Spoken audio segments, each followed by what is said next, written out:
Quer conhecer os pontos mais importantes do Comitê de Ética em Pesquisa?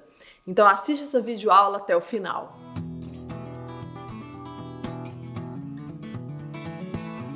Olá, seja bem-vindo ao meu canal. Meu nome é Camila Miranda, eu sou advogada, sou professora universitária e hoje eu estou gravando esse conteúdo especialmente para uma turma de Estudos Territoriais 2 do mestrado em JIT, que foi o mesmo mestrado que eu fiz, né?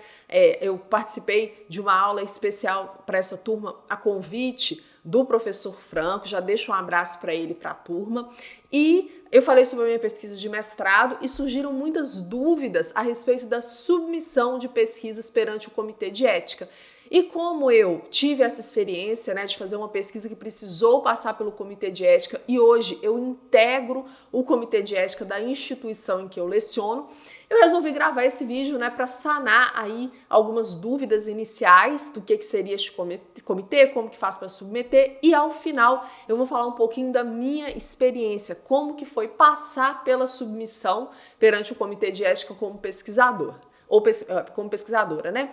Então, acompanha essa videoaula até o final, deixa um like aqui se você gosta desse tipo de conteúdo e comenta aqui embaixo se o que eu vou dizer foi útil para você. Já vou deixar aqui no YouTube de referência para ajudar outros jovens pesquisadores que estejam, né, na mesma situação, que tenham a mesma dúvida. Então, pessoal, seja bem-vindo, seja bem-vinda a essa videoaula. É uma videoaula bem curta, bem objetiva, em que eu vou explicar o que é o Comitê de Ética, quem precisa submeter pesquisas perante o Comitê de Ética, quais que são os documentos necessários para essa submissão, onde que é feita a submissão e eu vou dar o foco em alguns dos documentos que são mais importantes. E vou falar também como que foi a minha experiência de pesquisadora, né, fazendo aí essa submissão. Olha só, o CEP, o Comitê de Ética em Pesquisa, lembrando que todas essas informações que eu usei para preparar essa aula podem ser encontradas na página do CEP da instituição em que eu leciono. Vou colocar o link aqui embaixo se você quiser depois verificar melhor, né, até baixar aí alguns manuais que tem lá para facilitar a sua vida, né? As informações servem independente de qual CEP perante o qual você vai precisar submeter. Então, o que é o CEP? Olha só, o CEP é um colegiado, né, interdisciplinar e independente que ele analisa projetos de pesquisas que envolvam seres humanos para salvaguardar a sua dignidade, né, os seus direitos, a sua segurança e o seu bem-estar. E aí, o CEP ele faz um importante controle de qualidade, né, das pesquisas, ele discute o papel da pesquisa no desenvolvimento institucional, no desenvolvimento da comunidade. Então, o CEP é uma espécie de órgão independente que zela pela ética em pesquisa envolvendo seres humanos. Então ele faz um controle de qualidade de forma que pesquisas que envolvam seres humanos não afrontem a dignidade humana desses sujeitos, não firam princípios éticos. E aí, quais pesquisas que devem ser submetidas ao Comitê de Ética em Pesquisa, né, ao CEP? Nós temos dois marcos normativos que são importantes aqui para nós, né? A Resolução 466 de 2012 do Conselho Nacional em Saúde, ela fala que as pesquisas envolvendo seres humanos, né, mesmo que o ser humano seja apenas parte, né, da pesquisa em sua totalidade ou parte deles, o ser humano envolvido de forma direta ou indireta, né, esse tipo de pesquisa precisa passar pelo Comitê de Ética. Principalmente aquelas pesquisas envolvendo materiais genéticos, né, biológicos de indivíduos, aquelas pesquisas da área da saúde propriamente dita, são as mais comuns de serem submetidas ao Comitê de Ética, mas pesquisas da área de ciências humanas e sociais também podem precisar ser submetidas. Quem que pode fazer essa submissão? E a gente tem um outro marco normativo importante que já eu vou falar dele. Olha só, apenas profissionais já graduados são considerados pesquisadores. Então você precisa ser no mínimo graduado. Ah, mas eu estou fazendo meu TCC da graduação e eu quero fazer uma pesquisa nesse sentido. Então o seu orientador ou orientadora deve fazer a submissão, porque precisa ser pelo menos graduado. Então, só podem ser inseridos como pesquisadores, né, alunos que estejam pelo menos cursando uma pós-graduação, né, pós-graduação lato ou stricto sensu, ok? E aí, um outro marco normativo importante, né, como eu falei, é a Resolução 510 de 2016, porque pesquisas que não são tradicionalmente da área da saúde, mas que envolvam seres humanos, né, por exemplo, que envolvam entrevista, né, observação participante, grupo focal, dentre outros métodos de pesquisa que existem, né, essas pesquisas também precisam passar pelo comitê de ética. Então, muita gente às vezes vai fazer uma entrevista e se engana achando, não preciso de comitê de ética não, porque minha pesquisa não é da área da saúde, a minha pesquisa é da área da educação. Precisa sim. Então, qualquer pesquisa que envolva seres humanos precisa passar pelo comitê de ética. E como que eu faço esse protocolo de pesquisa? Existe uma plataforma governamental, que é a Plataforma Brasil, e os protocolos de pesquisa envolvendo os seres humanos, eles chegam até o CEP, e aí se a sua instituição de ensino, que você integra, ela tem um CEP, a sua pesquisa já vai direto, você faz a vinculação. Se a instituição de ensino que você integra não tem um CEP, você cadastra a plataforma, que a própria plataforma vai localizar o CEP mais próximo e vai distribuir. Então, o CEP que eu integro, por exemplo, a maior parte das pesquisas são da instituição em que eu leciono, mas tem algumas pesquisas lá da região também de outras instituições. Então, eu coloquei uma imagem aqui para vocês darem uma olhada, né? A imagem da Plataforma Brasil vai precisar aí fazer a submissão por meio desta plataforma. Tem alguns documentos que você vai precisar reunir. Então, você vai fazer, por exemplo, uma entrevista, vai realizar uma observação participante, né? Tem alguns documentos que você precisa reunir para fazer a submissão para o seu projeto de pesquisa ser aprovado pelo Comitê de Ética antes de você começar a executar. Então, no meu caso, isso aí os alunos, né, do JIT até perguntaram, no meu caso, eu fui para a qualificação sem que o projeto tivesse sido aprovado pelo CEP, até porque eu queria contribuições da banca de qualificação a respeito do instrumento que eu utilizei para realizar as entrevistas. Mas pode ser que, dependendo da instituição em que você faça o mestrado, né, em que você estude, que você precise já ir para a qualificação com este projeto aprovado, mas aí você vai verificar isso com o seu orientador, ok?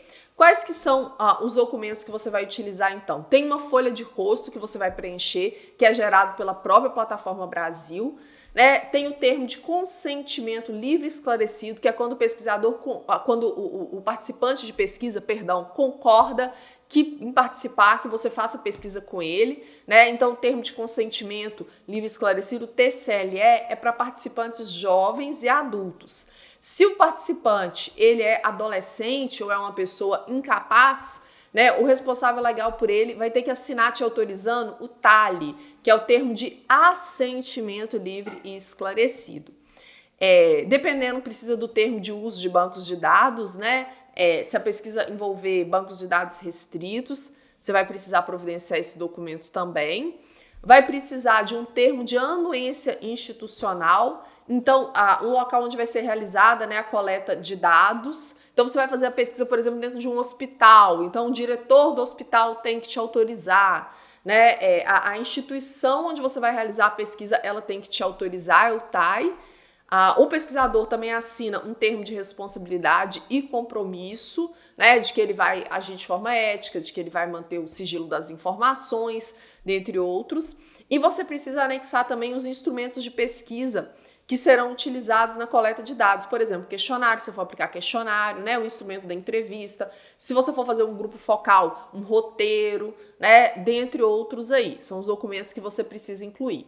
Além disso, pode ser que você precise incluir nessa submissão perante o Comitê de Ética outros documentos, né? Aí você sempre vai verificar a Resolução 466 de 2012, a Resolução 510 de 2016 e a 580 de 2018. Aliás, eu vou colocar todos esses links aqui embaixo para facilitar a sua vida, né? Para você já conferir lá, ok? E aí, uma vez que essa pesquisa foi submetida perante a Plataforma Brasil e ela chegou até o CEP, o que nós do CEP, do Comitê de Ética em Pesquisa, vamos avaliar? Primeiro, nós vamos avaliar os aspectos éticos de um modo geral, né? A gente não avalia, por exemplo, a qualidade do trabalho, isso não é o objetivo do CEP. Mas os aspectos éticos a gente avalia. Então, a condição de vulnerabilidade, né? A biopsicossocial dos participantes de pesquisa, Toda pesquisa tem riscos e tem benefícios, a gente vai fazer uma ponderação, garantias que são prestadas de redução e erradicação de riscos e danos, né, a relevância social da pesquisa do ponto de vista ético. Nós vamos verificar se essa pesquisa, se o pesquisador obteve o consentimento ou assentimento dos participantes ou dos seus responsáveis legais, né? Se foram feitos procedimentos que asseguram que a pesquisa seja confidencial, que foi mantida a privacidade dos participantes, né? A não estigmatização dos participantes. Eu tô com uma versão diferente do PowerPoint. Aí deu um errinho aqui, mas tá dando para vocês verem, né? Atenção, gente, é muito comum, e aí eu já vou aproveitando para falar da minha experiência. A primeira vez que eu submeti a minha pesquisa de mestrado perante o comitê de ética, ela não foi aprovada de primeira, ela ficou retida com ressalvas, eu tive que refazer alguns pontos para o CEP poder aprovar, né, que não é o CEP que eu integro hoje, é o CEP da instituição em que eu estudei, porque eu coloquei que a pesquisa não tinha riscos. Eu fui orientada por uma pessoa que não tinha experiência em submissão em comitê de ética. Ela falou, sua pesquisa não tem risco não. Eu coloquei isso lá e tinha risco. Não existe pesquisa envolvendo seres humanos sem riscos. Mesmo que seja risco de constrangimento, de exposição indevida de dados e por aí vai. Então a primeira dica é, se o seu orientador ou sua orientadora não está habituada à submissão perante o comitê, pede uma ajuda para um professor ou para uma professora que tem esse tipo de expertise, que foi o que eu fiz depois, ok? Então não existe pesquisa envolvendo seres humanos sem riscos, você sempre tem que apontar. E aí, com relação a esse documento que o participante assina te autorizando, né, a realizar a pesquisa com ele, tem o chamado termo de consentimento ou de assentimento. Assentimento é quando o responsável legal autoriza. Então, esse documento é super importante, sem ele você não pode realizar a pesquisa, né? Sem o CEP aprovar você também não pode. É uma espécie de autorização do participante de pesquisa ou de seu representante legal para que os dados sejam colhidos. Você tem que elaborar ele da forma correta, busque informações, ok? Para você não ter problemas aí com o comitê. Então, esse documento, ele tem que conter o esclarecimento, né, sobre como que você vai acompanhar e dar assistência para o participante de pesquisa, né? O participante ele tem o direito de interromper a pesquisa a qualquer tempo, ele tem o direito de ter acesso posterior aos resultados da pesquisa, tudo isso tem que conter neste termo. E o TCLE ou o TALE deve conter também a garantia de plena liberdade do participante de, se ele mudar de ideia dele, se retirar da pesquisa, né? Retirar o consentimento sem nenhum tipo de penalização, ok? Esse documento também vai conter, né, a garantia de sigilo e de privacidade dos envolvidos. Se o participante for ter alguma pesquisa, for ter alguma despesa para participar da pesquisa, ele tem o direito de ressarcimento. Então vai constar lá, ele gastou uma passagem de ônibus para ir até o local, né, da pesquisa, ele tem o direito de ressarcimento, isso tudo tem que constar neste termo, né? E ele também precisa contar que ele vai ter garantia de indenização diante de eventuais danos decorrentes da pesquisa. Mais uma vez, eu estou usando uma versão diferente do PowerPoint, então ficou aqui, ó.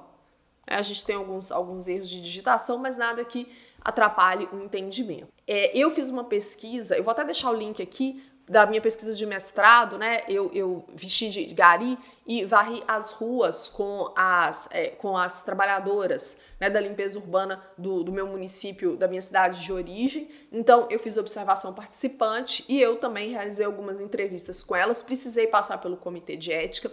Por inexperiência minha e da pessoa que me orientou, não tive a minha pesquisa aprovada de primeira, minha pesquisa ficou retida, eu tive que fazer alguns ajustes necessários, importantes para atender aí as exigências do comitê de ética, e uma vez feitos esses ajustes, a minha pesquisa foi aprovada e eu pude desenvolver.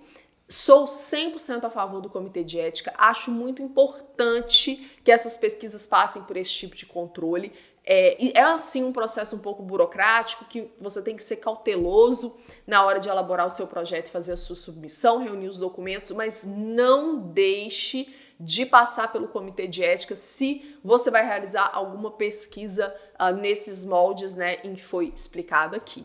Comenta aqui embaixo se tiver alguma dúvida. Devo demorar um pouquinho para responder, né? Porque eu tô de licença de maternidade. No instante que eu tô gravando esse vídeo, o meu bebezinho tá com 2 meses e meio, mas na medida do possível eu vou respondendo. Os links importantes também para vocês conhecerem, então todos aqui embaixo, inclusive da Plataforma Brasil. Um grande abraço e até mais.